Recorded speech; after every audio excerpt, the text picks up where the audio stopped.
Halo, kita jumpa lagi di channel Welina Sembayang Official. Hari ini saya akan membagikan tentang kisi-kisi SKD CPNS ya dari soal TWK, yaitu tes wawasan kebangsaan. Assalamualaikum warahmatullahi wabarakatuh.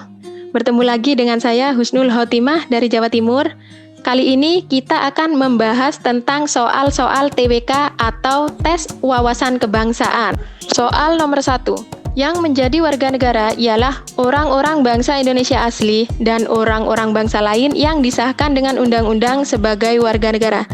Hal ini tercantum dalam Undang-Undang Dasar 1945 pada pasal A. Pasal 26 ayat 1, B. Pasal 26 ayat 2, C. Pasal 27 ayat 1, D. Pasal 28 ayat 2, dan E. Pasal 28A. Pembahasannya, pasal 26 ayat 1 berbunyi, yang menjadi warga negara ialah orang-orang bangsa Indonesia asli dan orang-orang bangsa lain yang disahkan dengan undang-undang sebagai warga negara. Pasal 26 ayat 2 berbunyi, penduduk ialah warga negara Indonesia dan orang asing yang bertempat tinggal di Indonesia. Pasal 27 ayat 1 berbunyi, segala warga negara bersamaan kedudukannya di dalam hukum dan pemerintahan dan wajib menjunjung hukum dan pemerintahan itu dengan tidak ada kecualinya. Pasal 27 ayat 2 berbunyi, tiap-tiap warga negara berhak atas pekerjaan dan penghidupan yang layak bagi kemanusiaan. Pasal 28A berbunyi, setiap orang berhak untuk hidup, serta berhak mempertahankan hidup dan kehidupannya. Jawabannya adalah A. Pasal 26 ayat 1. Soal nomor 2. Pada bulan Desember tahun 1928, organisasi perempuan menyelenggarakan Kongres Perempuan pertama dan diputuskan didirikan Badan Persatuan Organisasi Perempuan yang bernama A. Fujinkai, B. Perserikatan Perhimpunan Istri Indonesia, C. Dharma Wanita, D. Gerakan Wanita Indonesia, E. Persatuan Wanita Indonesia. Pembahasannya, pada bulan Desember 1928, organisasi perempuan menyelenggarakan Kongres Perempuan pertama dan diputuskan didirikan Badan Persatuan Organisasi Perempuan bernama Perserikatan Perhimpunan Istri Indonesia atau PPI. Jawabannya adalah B. Perserikatan Perhimpunan Istri Indonesia atau PPI. Soal nomor 3.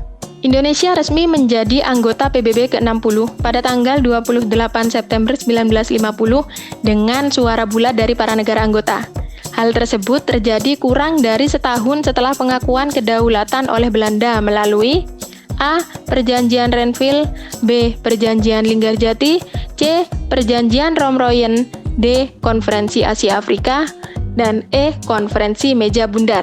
Pembahasannya, Indonesia resmi menjadi anggota PBB pada tanggal 28 September 1950 dengan suara bulat dari para negara anggota. Hal tersebut terjadi kurang dari setahun setelah pengakuan kedaulatan oleh Belanda melalui Konferensi Meja Bundar. Indonesia dan PBB memiliki keterikatan sejarah yang kuat, mengingat kemerdekaan Indonesia yang diproklamasikan pada tahun 1945, tahun yang sama ketika PBB didirikan, dan sejak tahun itu pula, PBB secara konsisten mendukung Indonesia untuk menjadi negara yang merdeka, berdaulat, dan mandiri. Jadi jawabannya adalah E. Konferensi Meja Bundar. Soal nomor 4. Presiden dan atau wakil presiden dapat diberhentikan dalam masa jabatannya oleh A. MPR atas usul Mahkamah Konstitusi, B. DPR atas usul MPR, C. Mahkamah Konstitusi atas usul MPR, D. MPR atas usul DPR, dan E. DPR atas usul Mahkamah Konstitusi.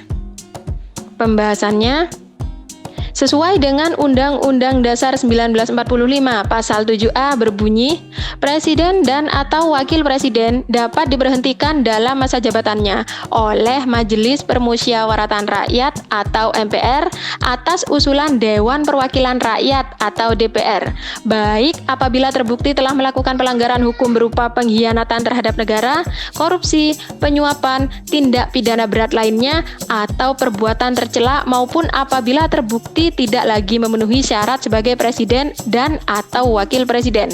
Jawabannya adalah D. MPR atas usul DPR.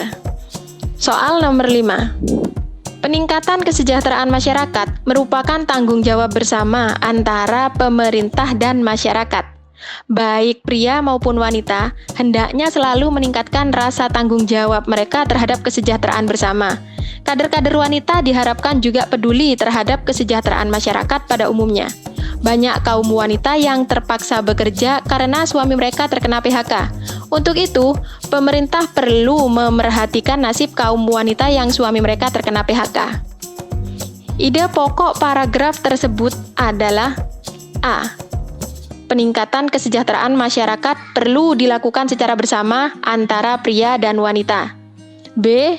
Demi kesejahteraan keluarga, kaum wanita yang suami mereka di PHK terpaksa bekerja. C. Pemerintah dan masyarakat bertanggung jawab terhadap kesejahteraan masyarakat. D. Kader-kader wanita diharapkan juga peduli terhadap kesejahteraan masyarakat pada umumnya. E. Kesejahteraan keluarga korban PHK menjadi tanggung jawab pemerintah. Pembahasannya, ide pokok atau tema wacana tersebut terdapat pada kalimat utama, yaitu pada awal paragraf. Paragraf ini merupakan paragraf berpola deduktif, sehingga ide pokok ada di awal paragraf, yakni pemerintah dan masyarakat bertanggung jawab terhadap kesejahteraan masyarakat. Jawabannya adalah C. Pemerintah dan masyarakat bertanggung jawab terhadap kesejahteraan masyarakat.